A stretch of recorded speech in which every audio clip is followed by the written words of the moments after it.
siya'y nakaranas ng kauhawan. Sa panahon na siya'y nauhaw, nakatagpo niya ang ating Panginoon Jesus. Yes, Lord. Kaya kung ikaw ay may pananampalataya sa hapon na ito, manampalataya ka na sa hapon na ito, makakausap mo ang ating Panginoon Jesus.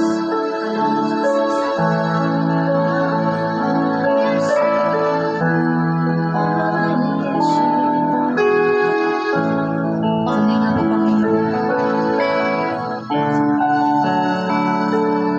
Buksan niyo po ang aming mga puso.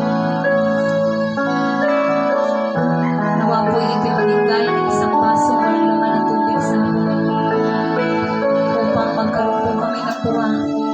Magkaroon ka po ng puwang sa aming mga puso. Sige nga po, sabihin mo po, binubuksan ko, Panginoon, ang aming puso. Malaya ka po makapananahan. Hallelujah, posisyon.